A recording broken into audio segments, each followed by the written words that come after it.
studios. This is After 9 with Scott and Kat. Hey now. Hello, friends. Welcome to After 9. Scott and Kat here. It is, as we record, Monday the 4th of November. But I'm still getting messages about Friday's podcast. Thank you if you've discovered a good restaurant that sells hot dogs on the go. And thank you if you sent in a note about a restaurant chain in America that needs to come here. So a lot of people agree with me, Kat. Cracker Barrel needs to happen. But there's also a big push for In-N-Out Burger. And what did they put cocaine in that? What is it that makes people so addicted to In-N-Out Burger? They are making, so when I was in Vegas last week, they showed like a mock-up of where there's going to be a massive In-N-Out Burger, like one of the biggest In-N-Out burgers. I saw that. Did It's you like see that? multi-floors. Huge. And the merch, it was going to turn into a full merch store. Because the one that's there near the Flamingo, in case you're wondering, just go like the Link area. Go around there, you'll see an In-N-Out Burger. And they have a little merch stand. So attached to the store, they were selling out of shirts, hats, keychains, all kinds of shit. I ended up buying something for my brother last time I was there for his birthday because he likes In-N-Out Burger too.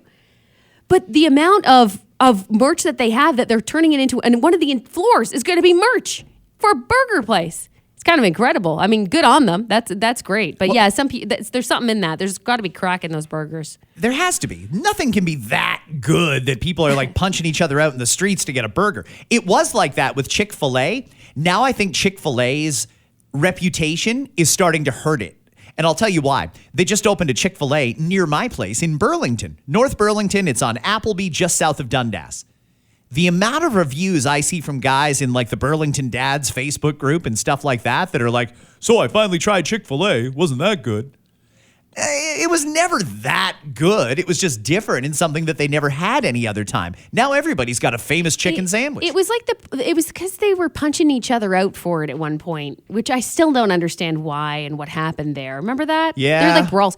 One more DM I got on Friday's pod to do with the fast food was someone who DM'd me to agree with Dave. There needs to be more hot dog drive-through options, but they included a photo of the last time they got a whistle dog, and they said this is why. It didn't look very good. Really? It was kind of like, it didn't look good. You can get hot dogs in various places. I think 7-Eleven, you know, the ones that are on the rollers and stuff like that. Yeah. Did it look like that, where it's just sort of been cooking They slowly cut it for in hours? half. They cut it in half. It was cut in half and placed on the bun. Why the hell would they do that? Literally, you could just go buy like a little Oscar Mayer wiener, zap it, cut it in half, and throw some cheese and bacon on it. It did not look appealing to me personally, but they said this is why we need more. Harvey's does, but they did add that they usually go to Harvey's, but they decided to go to A&W because it's limited edition, I guess, and they said don't do it. Yeah, all right. Well, Hey, try it if you want to. I don't care. Do whatever you want, but that picture did not look good. Well, this episode is going to have a whole bunch of different things because it's Monday, and let's get you caught up and set up for the week. But before we get to that, one more thing on food. TGI Fridays has filed for Chapter 11 bankruptcy protection. They say that, let's see here, the executive chairman said they're in a state that their primary driver of our financial challenges resulted from COVID-19 and our capital structure. Sit-down restaurants more broadly have faced challenges in recent years as diners choose to get food delivered or visit upscale fast food chains. There's something to that. You know, those mid-level restaurants where it's not fast food, but it's not fine dining. Those ones right in the middle there, I'm thinking of like your Kegs. No, not the Keg. Like Kelsey's. Yeah. Places like that. Yeah. I don't know how well they're doing right now, and it's affecting TGI Fridays. I would have thought they were safe. Anywhere that offers $4 draft beer, happy hour every day with 2-for-1 apps and stuff like that, I would have thought would have been bumping. I know. I'm sad to hear it. Mind you, the only one that I would have ever gone to was Niagara Falls, and that closed down a while back now. It hasn't been around for a while. But I thought that they were a good restaurant anytime that I had been there before. Every time I'm in the States with people, they inevitably say, hey, let's go to TGI Fridays for a drink after we're done our meetings and stuff. Yeah. So I've been there a lot. And it's weird to see that chain up there. But when I was in St. Catharines this weekend for the University Lacrosse Championships, I was with a crew of people that said, let's go to Chuck's. Chuck's. I guess I've never really looked at the menu that closely at Chuck's, but Let me run a couple of things by you that stood out. 10-ounce rib steak. 10-ounce rib steak. That one was $24.99. 10-ounce sirloin, $21.99. You can't even buy it at a grocery store for that much. Rib and wing combo. You get a half rack of ribs and almost a pound of wings. $19.99. Saturday nights, 2-for-1 appetizers. Beer during Leaf games, $4 draft. How's that place still open? Did they borrow a bunch of money and they're just blowing through it and then going to pull a flyer? Or how do they charge that little?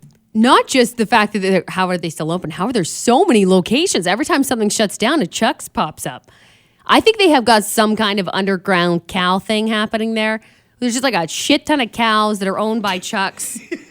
They're just roaming around underground somewhere, and they're able to I don't know, breed them cheap and slaughter them up cheap, and then we reap the benefits.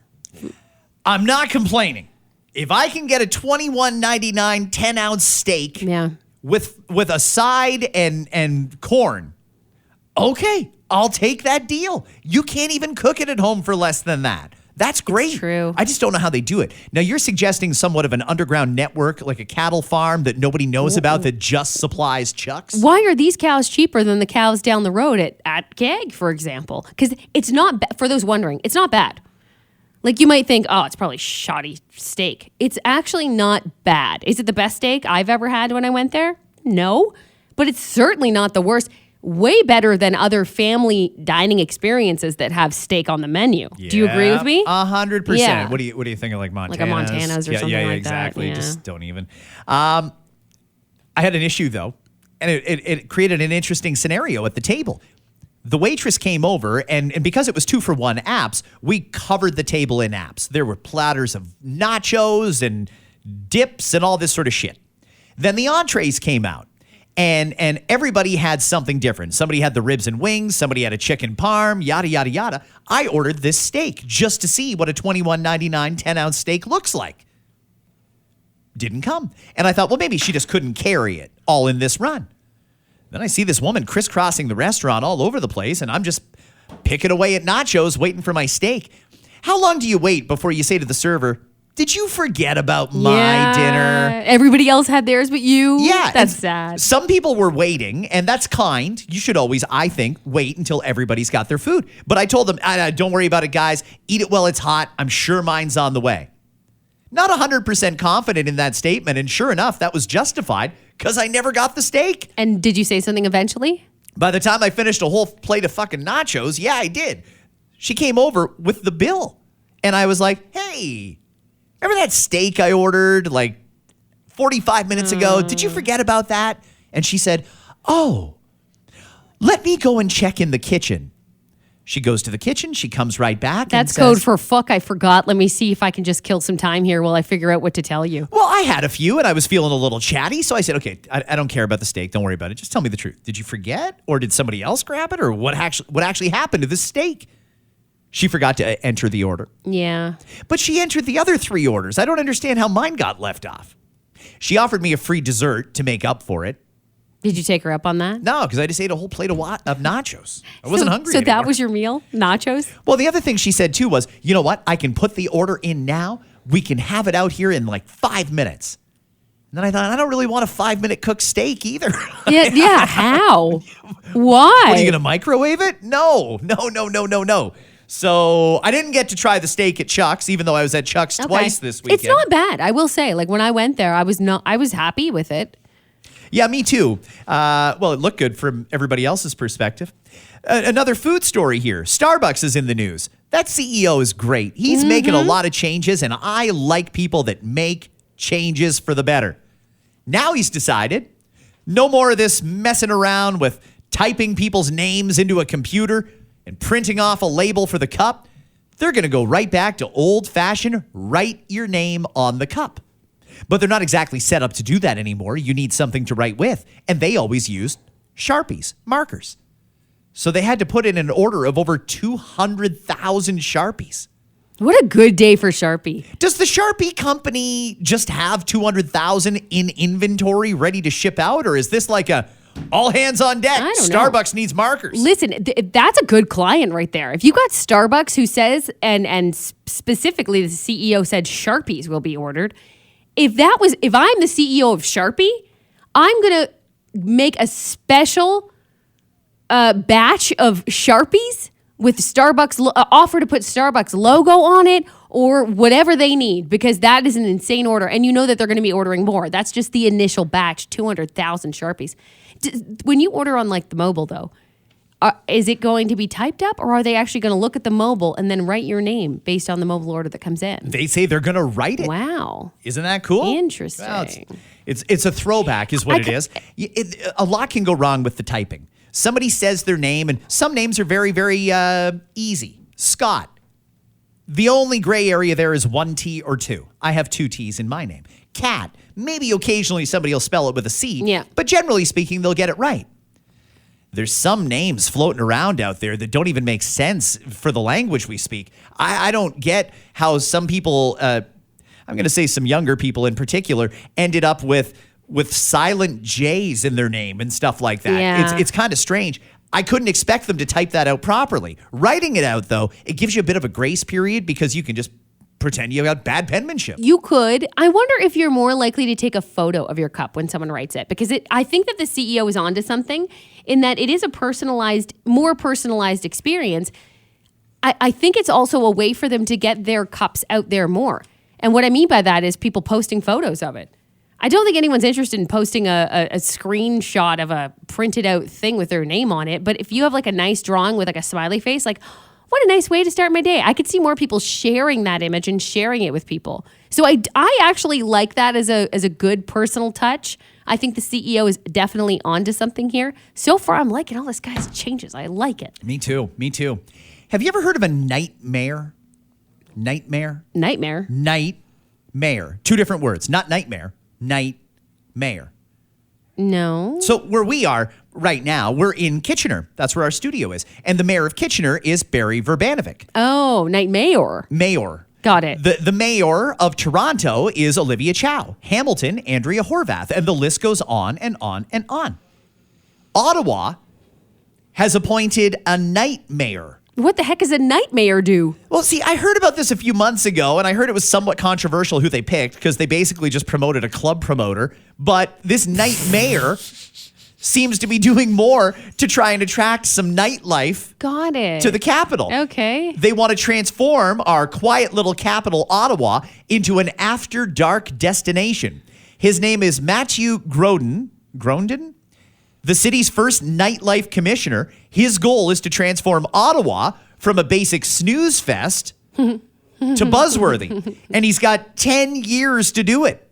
The guy says the foundations for a lively nightlife already exist in Ottawa, but he adds the problem is not enough residents know about it. City of Ottawa figures suggest residents and visitors spend $1.5 billion on nightlife activity each year. The city's economy includes 4,600 businesses. So this guy noted the planned launch of a mid-sized music venue near the Byward Market.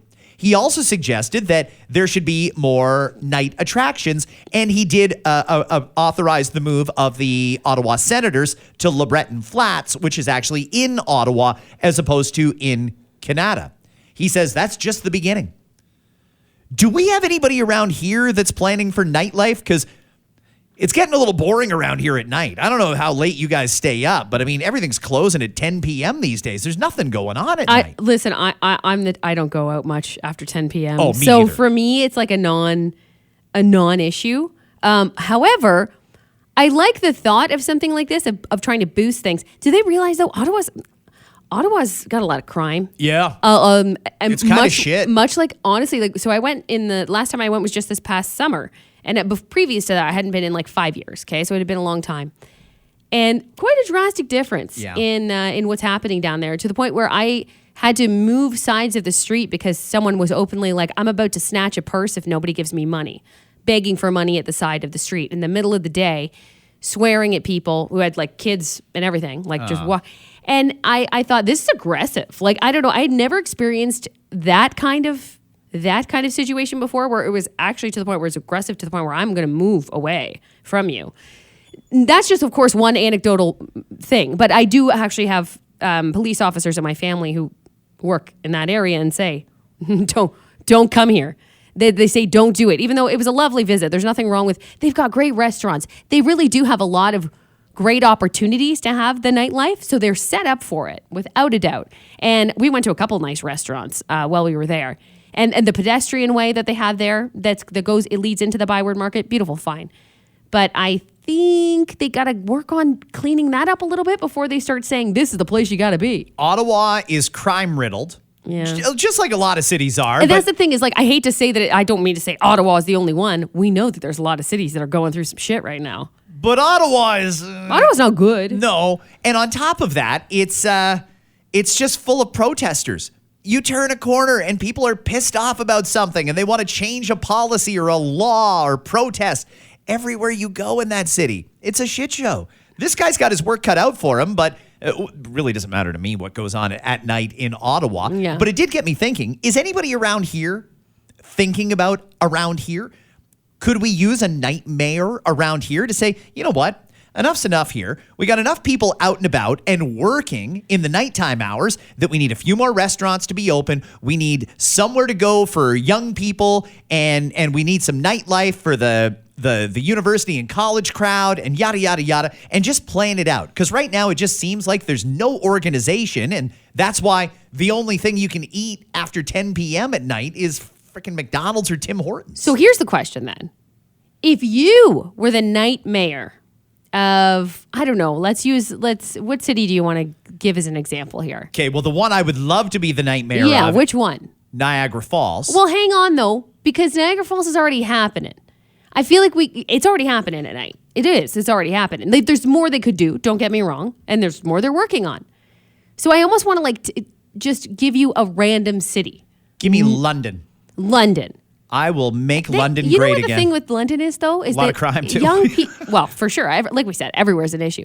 London actually has great shit going on for university age. Not necessarily for older adults. So is that where they need to focus on?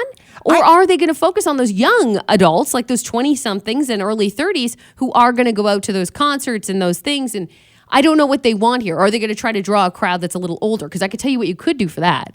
Right? There's lots of different things that you could do for that. Sure you could. There's lots that will get the older people interested. I'm thinking about three groups. Younger people, of course, who are more likely to go out at night. Older people, and those who are working at night. I think that there should be restaurants open. I think there should be things to do. In fact, I don't even think that it's all that unrealistic to say there should be date locations that are open at 3 o'clock in the morning. You should be able to go bowling, play mini golf, do whatever you want. We don't all live a 9-to-5 lifestyle. And for some people, overnight is when they shine, when they thrive. Businesses probably think, shoot, I'm not going to do that. I'm not going to pay somebody to be open at 3 o'clock in the morning.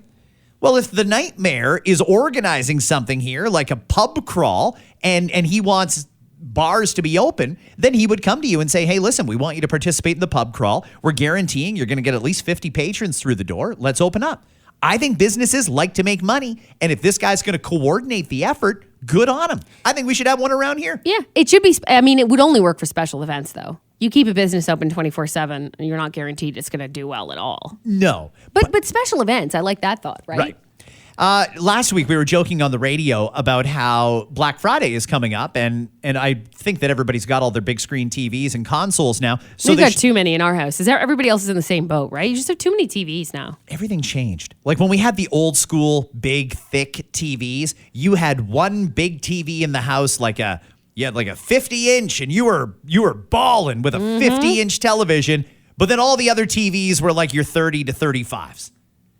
Now, seems like every room in every house has got a big screen in it, and that's not good enough for the TV manufacturers. They say sales have been flat, so forget your 65-inch flat screen. They're going with new XXL TVs as what they're going to push between now and Super Bowl Sunday. So you got Black Friday, the holidays, Boxing Day, and Super Bowl all coming up in the next 3 to 4 months. The XXL screens measure more than 8 feet across, wider than a king-size bed, Supersized TVs, they say, only accounted for 1.7% of overall TV sales this year during the first 9 months.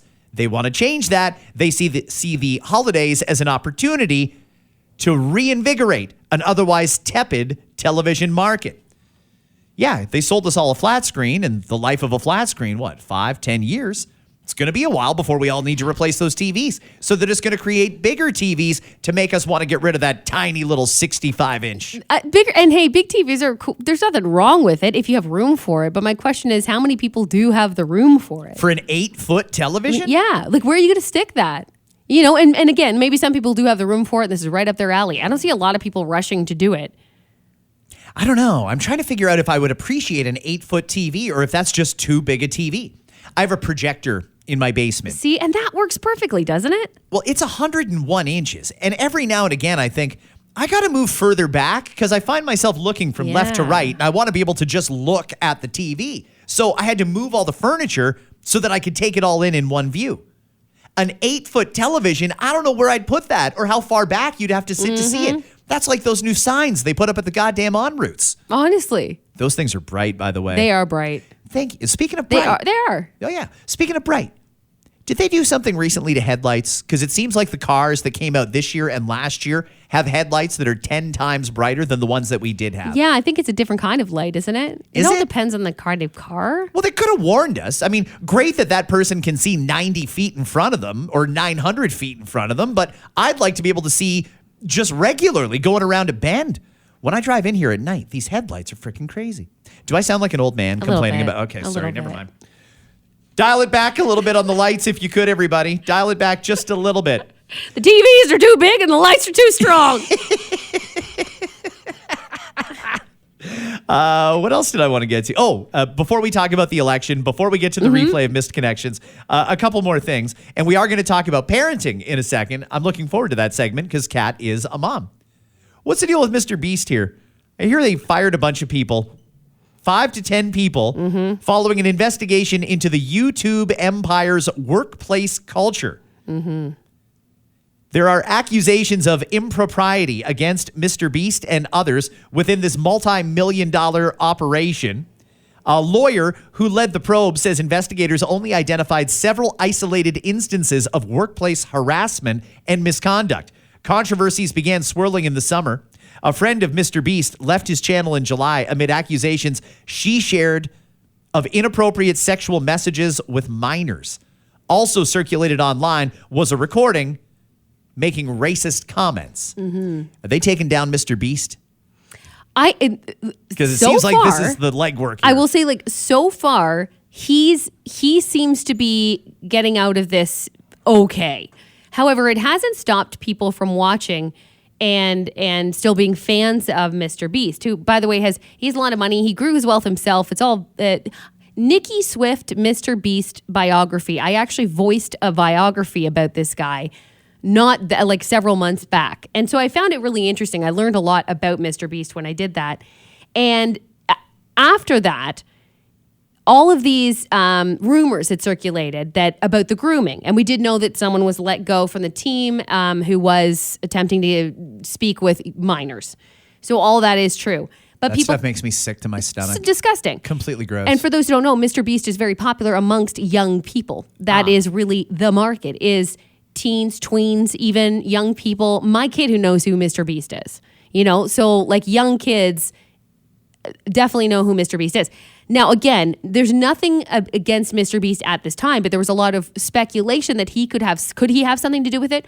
When you look at the use of children in his videos, not that there was anything necessarily wrong with what was happening, but it made people uncomfortable knowing what they know now, which is someone on his team specifically, and maybe multiple people, were grooming.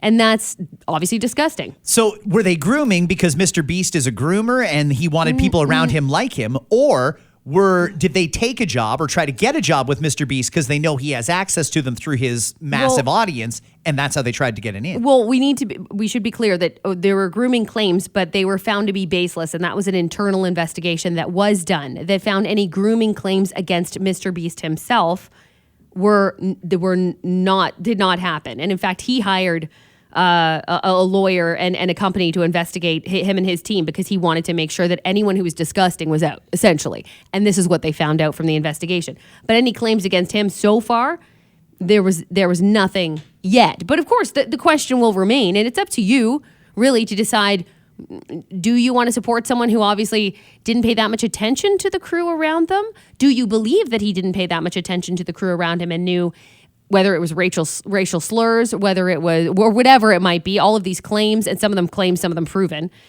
Do you want to continue to support it? Is this like another Ellen situation where you got the big boss at the top, the star that everybody knows, but the staff wasn't really all that happy until a whistleblower blew the whistle and Ellen went down for that?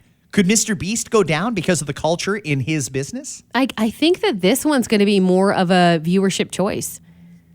Because it was a little different in Ellen's case, for example, because Ellen had a show on a network, and obviously there was talks behind the scenes to have her leave after 19 seasons as opposed to the full 20 that she wanted to do.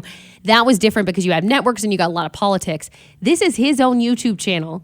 YouTube's not going to kick him out. He's one of the most watched YouTube characters of all time and has one of the most subscribed to YouTube channels. This would be solely on him, not on anybody. Nobody owns him. He owns himself.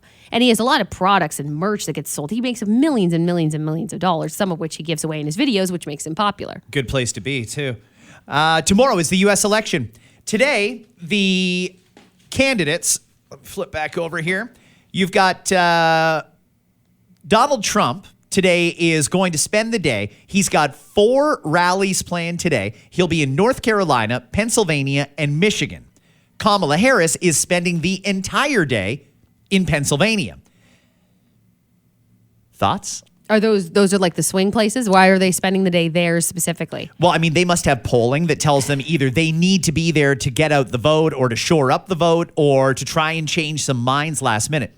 So for those who don't understand... Which isn't going to happen for either of them, by the way. We talked about this before. There's not an undecided voter in America right now. Everybody's at least leaning one way or the other, even if you haven't 100% made up your mind. The final day isn't going to do it. I don't think. But maybe, hey, if they're hoping for a Hail Mary on either side, cool. I'll do a little primer here for you. If you're interested in following along with what happens tonight, but not sure what to expect when you watch election coverage. By the way, you'd be doing us a solid if you watched election coverage on Global Television. That's the parent company of the network of radio stations that we're on. So Global's got incredible coverage. We have a great team. Half the staff is down in between Washington, Pennsylvania, and North Carolina. We've even sent people to frickin' Wisconsin. I'd love to know what goes on in the Global news meetings. Maybe we can talk to somebody from there. How do they decide who goes where? You're going to get to go to D.C. and stay at the Ritz-Carlton. You're going to go to frickin' Wisconsin and stay at a Holiday Inn Express. Yeah, I wonder that too, because I think the way maybe we could maybe try to speak to somebody. They're going to be so busy tomorrow, though. I don't think we're going to be able to get anyone on. But maybe after the fact, out of curiosity, we could ask. I always wondered that same thing, though, because certain people are going to be assigned certain stories as a whole, right? Those who cover politics will go. Yep. But where they go is the interesting part. There's going to be a boss who's going to decide who goes where. And you wonder if, like, you're secretly hoping, you got to be, like, secretly hoping for one thing, whatever that is for you. Yeah. Oh, you know what? Put me in Florida. I'll cover the Florida election results. Yeah, that's a great gig. You're going to spend a week in Florida, all expenses chilling paid. in Florida. Okay, on this topic, though, before I go on to the primer of how it works tomorrow, I'm watching CBC coverage, and they've been down there for a frickin' week already. CBC is one of those things that bothers people because everybody now knows and understands it's taxpayer dollars. So when you see a reporter from Global News down in Washington, Global is paying that reporter to be there. They're paying for their flights, their accommodations, their everything for them to cover it. When CBC does it, it's tax money. You're paying for it. And they're not staying at a Holiday Inn Express. They're staying at the nicest hotels wherever they happen to be. All expenses paid, as it should be, because they're working. And you know what? I would much rather just support Global or City or CTV or something like that, because that's an actual investment into news coverage. But the way it works is this. The U.S. has the Electoral College, similar to how we do it. Here, every province has a certain number of ridings, and whoever gets the most number of ridings elected becomes the government. And whoever leads that party is the prime minister. Down there, you actually vote for a president. Here, you can't vote for prime minister. You can only vote for the person in your local area. There, You can vote for a president and vice president. You can vote for somebody different for Congress or Senate, and so on and so forth. But the Electoral College assigns a certain number of points to each state. There's some states that are locked in. They will never elect a Republican, that would be Donald Trump's party, in California. Everyone understands that California is a Democrat state. New York is a Democrat state. Texas is very much a Republican state. Florida goes back and forth, but the last few elections, it's been a Republican state. But they have these things called swing states that can change. Sometimes people go Democrat, sometimes they go Republican. So the battlegrounds for this election, the ones that are going to decide it, are these: North Carolina, Pennsylvania, Michigan, Wisconsin, and I actually see a couple of other ones that might be in play. Nevada and Arizona might also be in play. But you got to get a certain number of points to become president. And we all know how some states are going to vote. It's those swing states that can literally swing and change the outcome of the election. If Kamala Harris is spending the entire day in Pennsylvania, that means one of two things. Either it's close in Pennsylvania, she needs Pennsylvania to win, and she's worried she's not going to. Or it's her best hope because the other swing states like North Carolina, Michigan, Wisconsin have swung enough in the polls that they're not going to be able to pull it back a day before the election. So it's a write-off. You got to try and get all those electoral college votes out of Pennsylvania. A lot's going to go on over the next 48 hours in Pennsylvania. Oh, yeah. And Michigan. Those two states have enough electoral college votes to swing it one way or the other. Basically, North Carolina, not as many. Wisconsin, very few, but there's still swing states and they're in play. Same with Nevada and Arizona. The polls say it's close. It's close in the national vote. When you ask people, hey, Trump or Harris, people will give you an answer, fine. Looks like it's about 51 Trump, 49 Harris, depending on which poll. Some polls have that reversed. However, it comes down to each state. So while it might be great that Kamala Harris is going to get like 80% of the vote in California, one of the biggest states in America, it doesn't matter because it only counts for a certain number of electoral college votes. There's no point, or it doesn't matter if you run up the scoreboard in Texas, if you're Donald Trump. We know you're going to win Texas, and it only comes with a certain number. So that's why they're focusing on these places.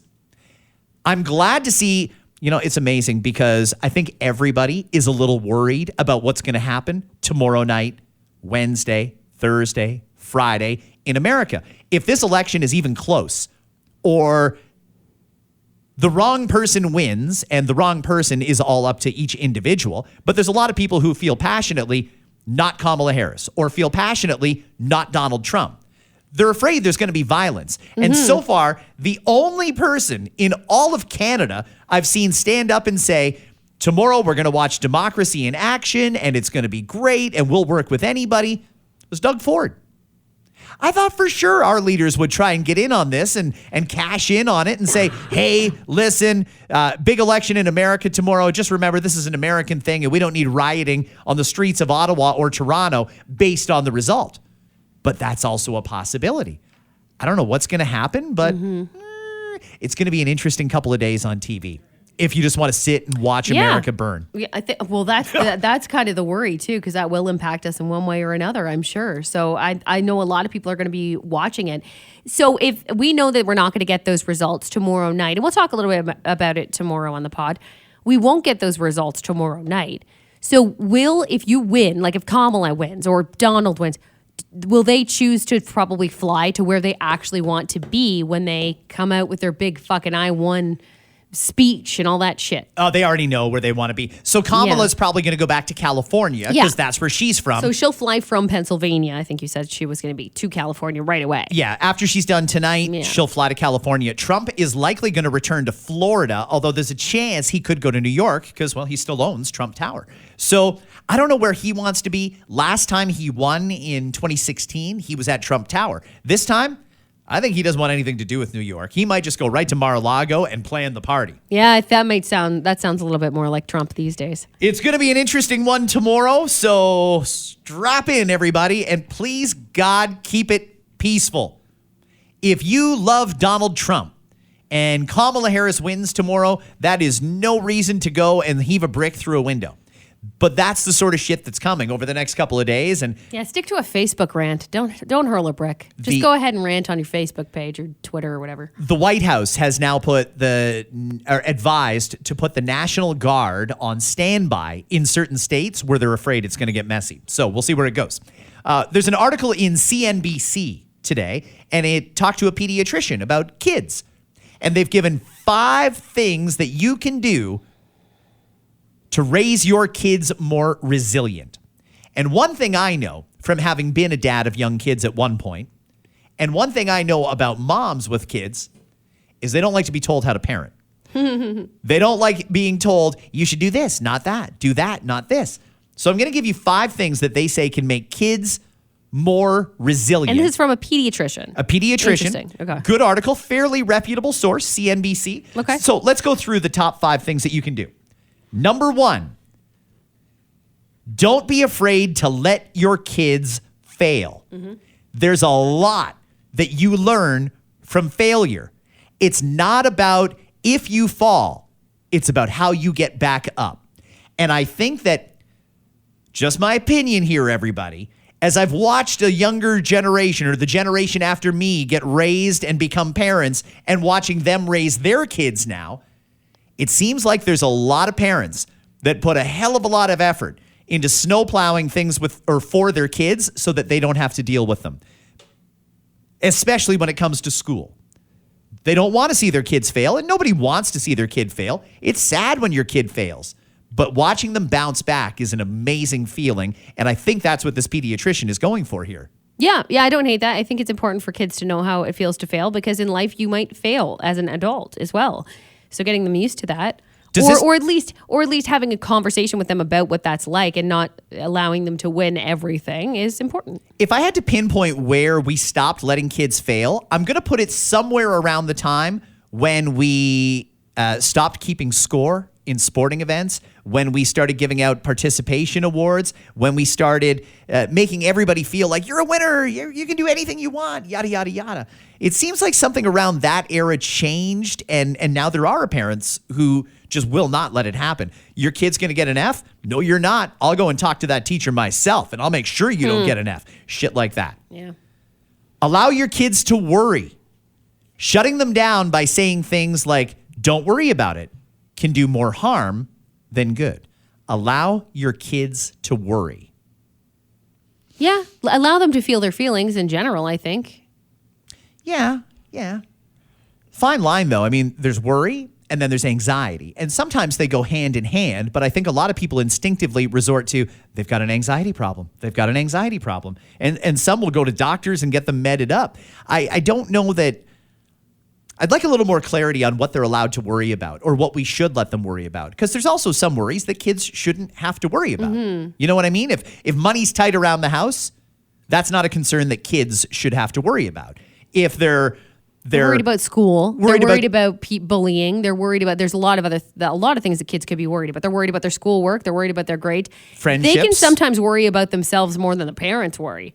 And that is worrisome to parents, isn't it? Totally.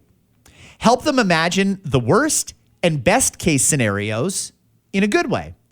It's never as bad as you think, and it could always be better. Again, help them imagine the worst and best case scenarios in a good way. Yeah, you know what I love, and it actually came from the show This Is Us, and I've heard of a lot of people that I know that have practiced doing this too.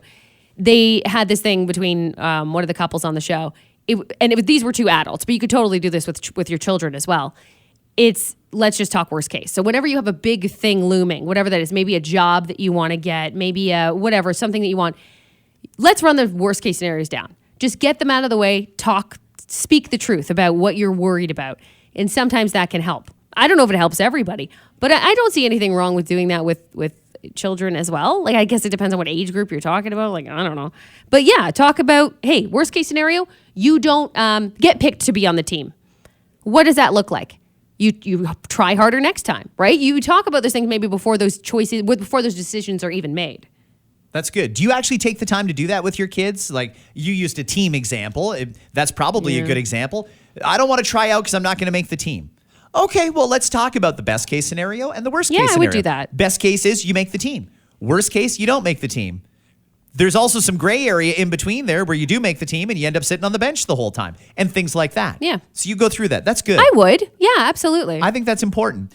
The fourth one, teach them how to value their own personal growth by devaluing external validation. Measure their performance based on their own expectations, not by what someone else thinks. Man, if you can teach your kid, it's not easy. I know it's not easy. It wasn't easy when I had to do it a few years ago. If you can teach your kids to not care what other people think, to set their own goals for their own growth, and be happy when they achieve their own goals, not caring what their friends think. I do. That's huge. What I do with my kids now, and I started it when they were even younger than now, is instead of saying, I'm proud of you for that. You did well. Good. I liked this. That kind of teaches them to be like, okay, mom and dad need to be proud of me. Instead, I flip it and I say, are you proud of what you just did? How do you feel about what you just did? Do you think you did a good job? Good for you. Teach them that matters the most, is that I do feel proud of me. Good. Keep doing things that make you proud. Or and vice versa. It works that way too, where you just did that. Was that okay? Like, are you proud of what you just did? Like, are you happy that you just said that to that person? And then they have to do a little internal reflection. And there's nothing wrong with that. Okay. The fifth one, focus on the process, not the outcome. It's not about who wins or loses, but who has the most fun getting there. Oh, are we still saying that? I am so in disagreement with number 5. I just cannot say it enough. Again, it's focus on the process, not the outcome. It's not about who wins or loses, who has the most fun getting there. I mean, there's some truth to all of that. Sure. There's some truth there. Sure. And yes, I think so. It absolutely is fun as part of the process. We'll use the sports example again. It's not about who wins or loses. It's who has the most fun getting there. Hey, absolutely. It's about having fun and getting some exercise and socializing and yada, yada, yada. Where they lost me is it's not about who wins or loses, because there are some distinct examples in life of where it does matter who wins and who loses. And I think generally speaking, most people want to win. There's a competitive aspect to life. And I think that is, I don't think we devalue the winning or losing. We just don't push it though. Well, I'm against pushing it on them. Like, you didn't win that game. Like, that kind of bullshit parenting really pisses me off. Kat, I deal with that all the time for my other gigs. I'm sure you do see it. I know you've seen it all. It drives me batshit crazy because I don't believe that either. You know what? Here's one that should be on the list. It's good to lose. It's good to lose every now and again. You have to know how to lose, and that goes back to number 1. Don't be afraid to fail. You learn from losing. Yeah. Losing makes you want to do better. Yeah. It can be a motivator if you do it right. It also goes into that kind of self-reflecting thing too, of like, I didn't like what I did. Not about someone else saying you did a shitty job. It was, how do I feel? How did I feel I did? Did I have fun doing it? Was I happy with not winning? Maybe the answer for them is, no, that didn't feel good. So work harder to get there. Let's put this into action. How do you feel about the podcast today? Do you think you could have done better? Do you think you were good? I think it was okay. Are you proud of what you did? I think I'm proud for a Monday. I think I did all right. For a Monday, this is world class. The best Monday shit we've done in a long time. If this was the Tuesday pod, I'd be like, shit, we shouldn't even post that. I think we did okay. We'll leave you with the replay of today's Missed Connections. It's back every Monday on the Scott and Kat Show. Have a great one, everybody. Goodbye, friends. Missed Connections. Missed Connections on the Scott and Kat Show. Okay, now's the time when we're going to tell you the stories of people looking for other people, but they can't find them, so they told the story online. They definitely had an encounter at some point, and one person is trying to connect with the other. Maybe you. Here is today's Missed Connections. The first one took place at a spot that I've never been in my life, but always been curious about what the heck happens there. It's called the Robot Wrestling Show.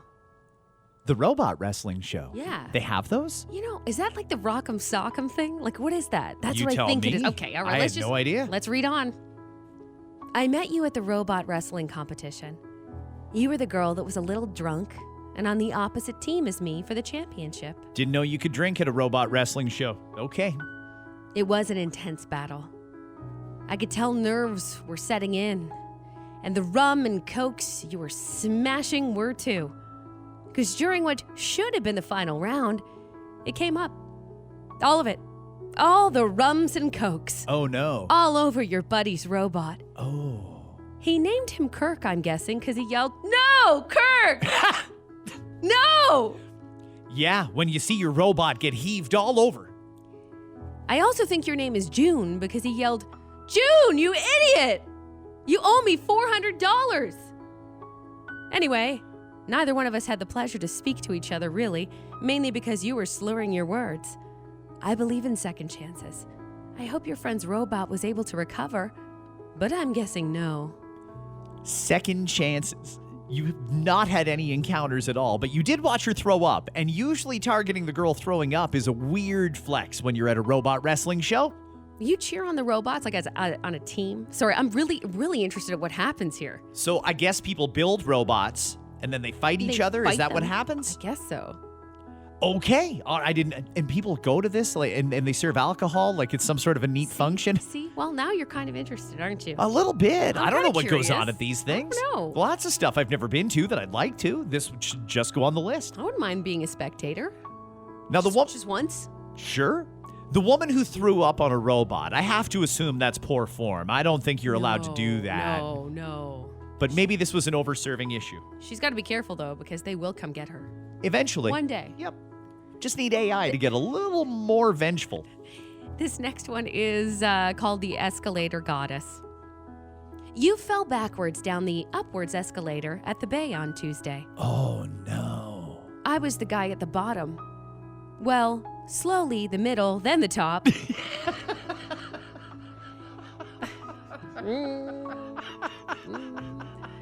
That helped you gather your purse and cell phone. I am not sure what led to your distraction. Maybe an aforementioned phone, but I'm glad it happened. I'm sure you're not.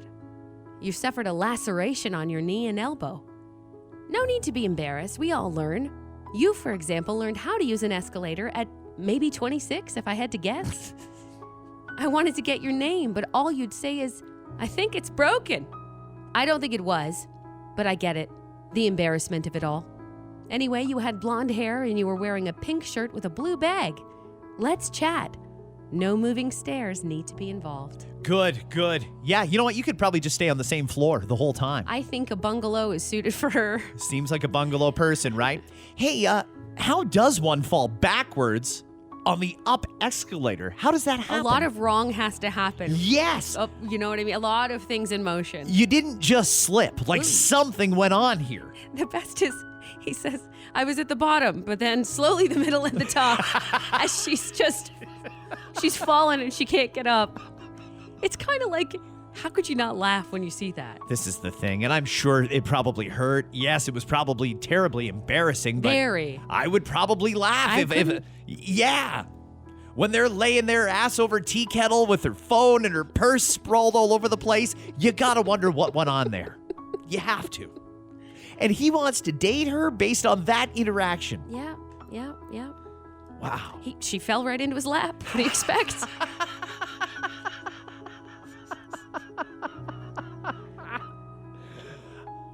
Yeah, just clean up that wound and let's go for a drink. Careful at the Bay, everybody.